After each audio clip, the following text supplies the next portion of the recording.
Assalamualaikum warahmatullahi wabarakatuh.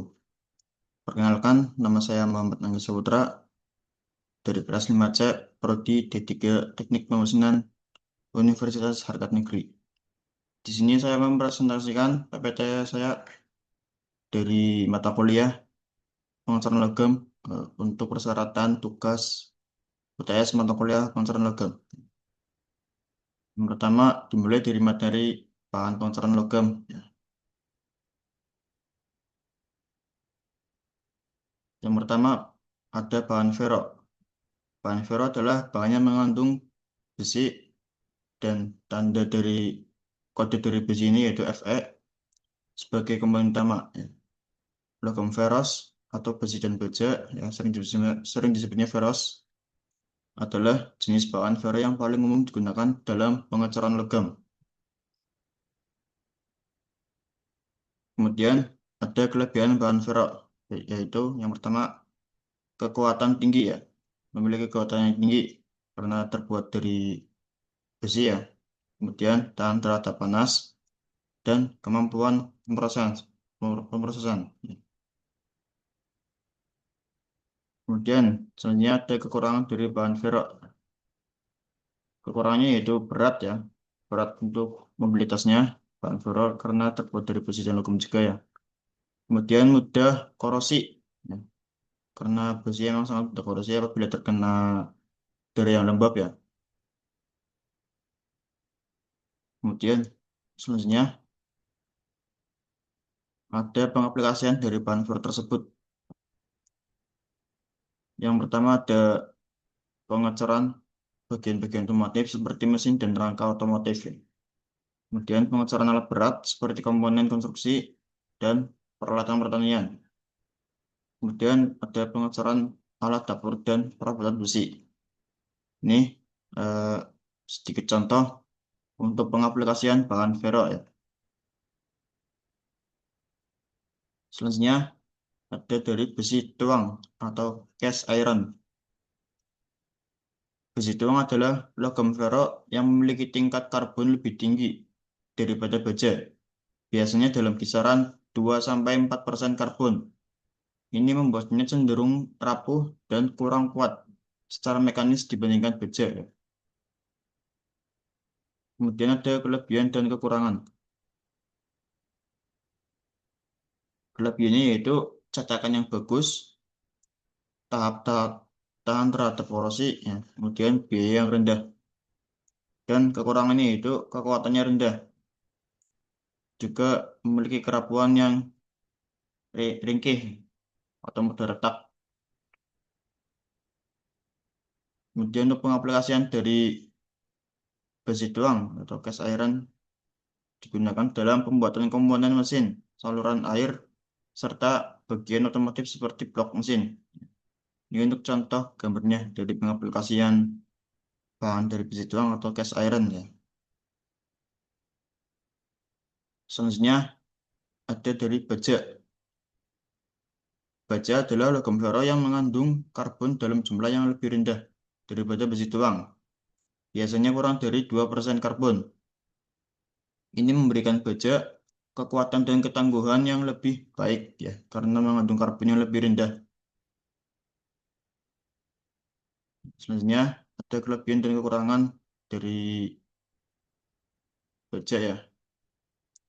Yang kelebihannya yaitu kekuatannya tinggi karena mengandung karbon yang lebih rendah daripada besi tuang, sehingga kekuatannya akan lebih tinggi, ya. Tidak ringkih atau tidak mudah rapuh. Kemudian dapat ditempa ya, dan tahan terhadap korosi. Kekurangannya itu berat ya. Kemudian ada pengaplikasian dari bahan baja ya, untuk industri otomotif, konstruksi, peralatan berat, dan banyak lagi. Ini untuk contoh pengaplikasian deh. Gambarnya seperti ini. Selanjutnya ada besi cor putih atau white cast iron.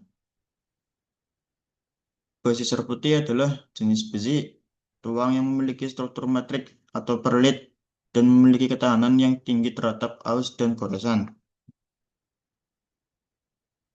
Kemudian kelebihan dan kekurangannya yaitu kelebihannya ketahanan aus yang tinggi, ya, tidak mudah aus seperti ya. Kemudian kekurangannya eh, memiliki kerapuhan ya, mudah rapuh. Dan pengaplikasinya yaitu digunakan dalam pembuatan bola penggilingan, plat aus, dan komponen yang harus tahan haus. Ini untuk contoh pengaplikasian dari white cast iron ya, atau besi jar putih. Kemudian yang selanjutnya ada bahan non-ferrok. Bahan non-ferrok adalah bahan yang tidak mengandung unsur besi sebagai komponen utama. Beberapa contoh bahan non-ferrok meliputi tembaga, aluminium, seng, dan aluminium seng. Kemudian kelebihan dan kekurangannya. Kelebihannya ringan, ketahanan terhadap korosi, konduktivitas panas dan listrik. Kemudian kekurangannya, kekuatan yang lebih rendah, biaya, suhu leleh yang rendah, mungkin ini biayanya lebih tinggi ya, dan suhu leleh yang rendah. Contohnya itu aluminium. Aluminium adalah selanjutnya aluminium ya. Aluminium adalah logam ringan yang memiliki berat jenis rendah dan tinggi kekuatan terhadap beratnya. Ini memiliki konduktivitas panas dan listrik yang baik. Kemudian kelebihannya yaitu ringan, tahan terhadap korosi, konduktivitas. Kekurangannya, kekuatannya rendah. Aplikasi dalam pengecaran logam, aluminium yang sering digunakan dalam pengecaran logam untuk membuat komponen kendaraan, peralatan listrik, dan bagian-bagian ringan lainnya. Kemudian materi yang selanjutnya, jenis-jenis pengecoran logam. Ya.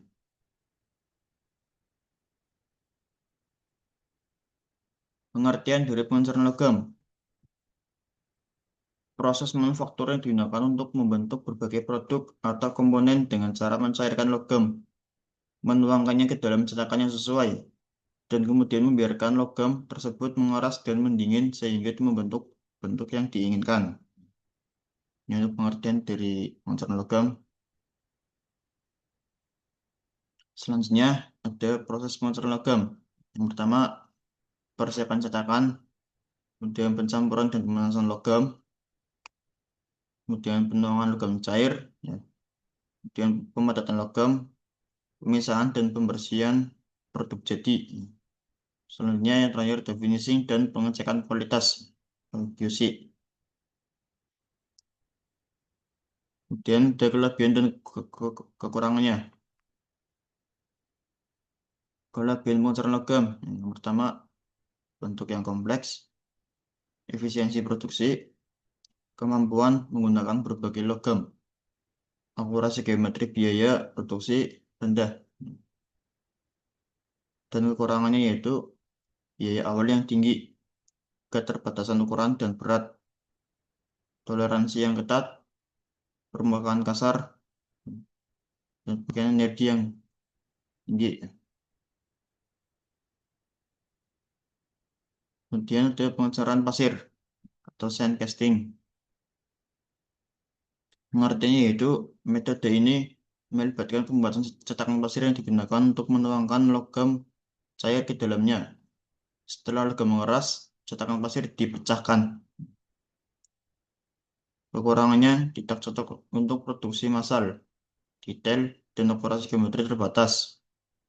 Kelebihannya murah, ya, dan cocok untuk bentuk yang kompleks. Dan pengaplikasiannya itu digunakan dalam pembuatan produk-produk berukuran besar seperti mesin, blok, mesin, dan bagian kendaraan lainnya. Kemudian ini untuk pengaplikasian dari sandcasting ya. Seperti ini contohnya. Kemudian yang terakhir, yang ketiga, jenis-jenis congkok. Ya. Pengertiannya yaitu congkok pengecoran logam adalah peralatan yang digunakan untuk melelehkan logam padat dan mengubahnya menjadi logam cair yang siap untuk dicor ke dalam cetakan. Yang pertama ada tungku induksi atau induction furnace. Tungku induksi menggunakan prinsip induksi elektromagnetik untuk memanaskan logam. Ini dicapai dengan menghasilkan arus listrik bolak-balik ya, melalui kumparan induksi di sekitar logam yang menyebabkan pemanasan logam.